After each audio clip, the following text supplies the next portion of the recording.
One of the most helpful things I've done in my career is keeping track of my mistakes. It might sound sadistic, but I'll explain what I mean is whenever I make a mistake while I'm editing, or I look at the footage I shot and I go, I wish I did this, or I don't have enough wide shots, or whatever it is, or man, I wish I would have corrected this with my audio. I go down to a note that I have on Apple, on the Apple software, and I write the mistake down. And I've had this list going for like maybe 6-7 years now. And then what I do is before I go out to my next shoot, I read this list of mistakes, and they're kind of notes to self to not do certain things again. And it's really helped me improve upon where I was in the past. And this has helped me keep growing as a filmmaker rather than staying at the place that I was before. So what I'll do is I'll share with you guys right now some of those biggest mistakes I've made so that you don't have to make them yourself. So the number one mistake I've made is holding shots too long.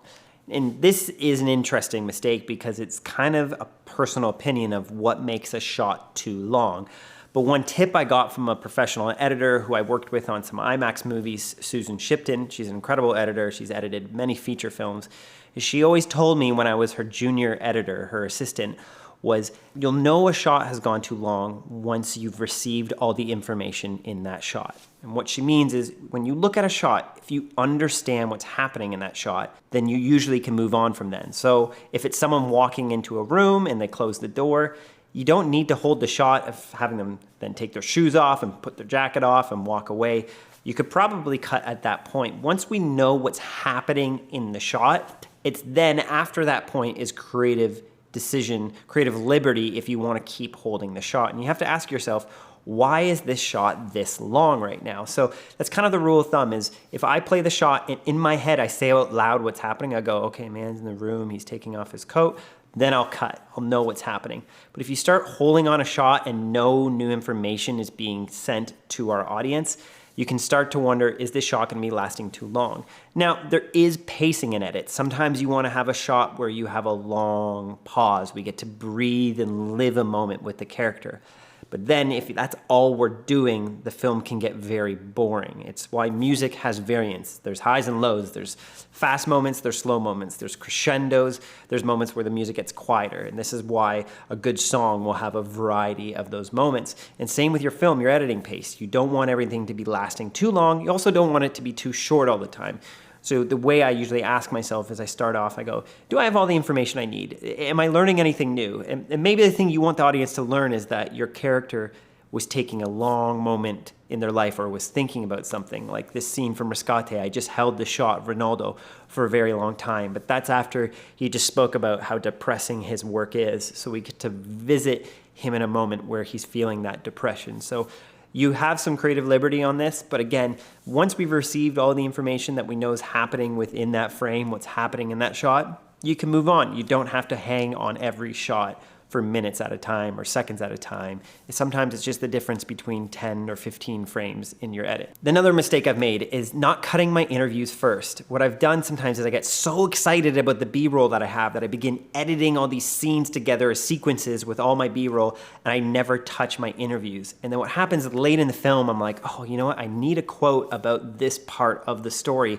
And then I'm going back and I'm watching interviews for the first time and I'm cutting out stuff that I'm like, wow, this really would have helped me 3 weeks ago. I wouldn't have had to create that whole sequence of B-roll if I just used this quote. So it's one of the more boring things, but it's one of the most important things is watch all your interviews start to finish. And as you're watching them, either put markers in your timeline by hitting the M button in Adobe Premiere and writing in some keywords of what they're saying. Or what I like doing is I like cutting pieces out of the interview and putting them all in a separate timeline so that I can watch a really short timeline with all the best moments in the interview. Sometimes I'll go back to an edit and I'll realize I only had tight shots in a sequence. And this kind of goes back to my shooting. Did I shoot enough wides? Did I shoot enough mediums?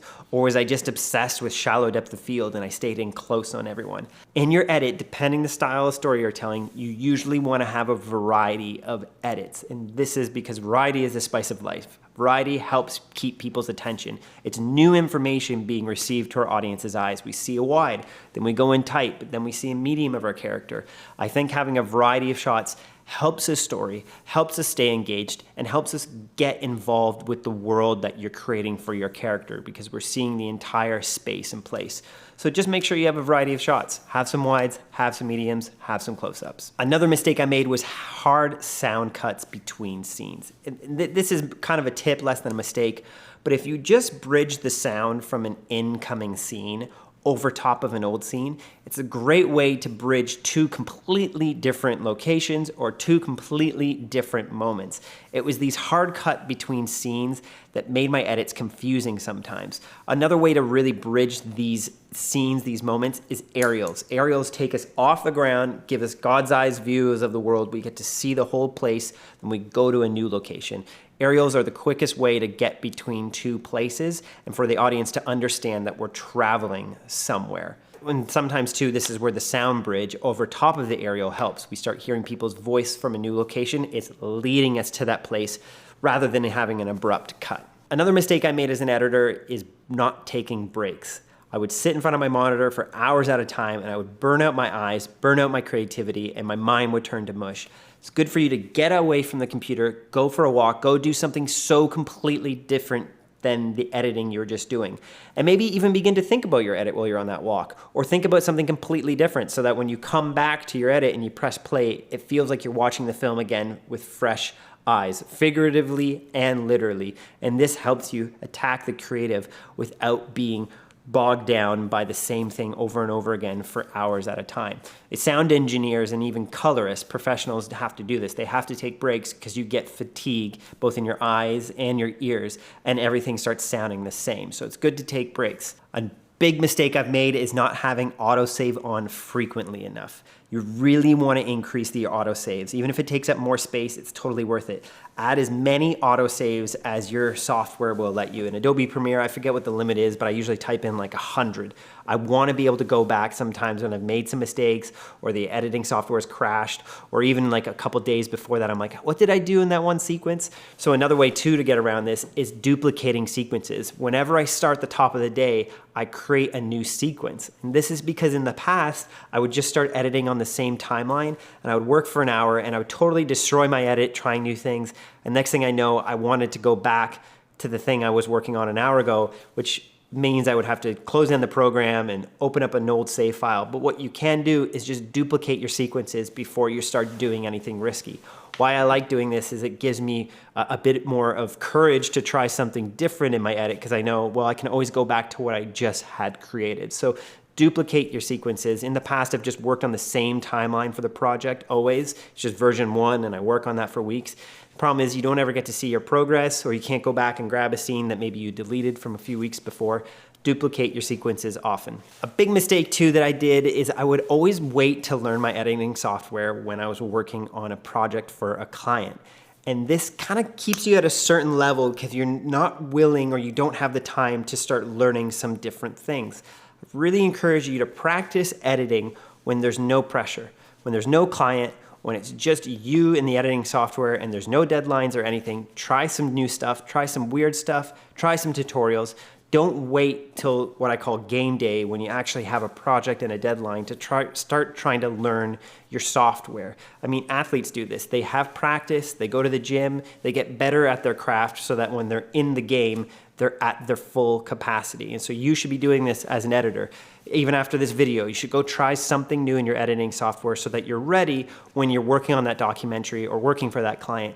Because you don't always want to be trying to learn in the moment. You sometimes just want to be doing, and you want to have confidence, not confusion. The last mistake I've made is having just too much voiceover.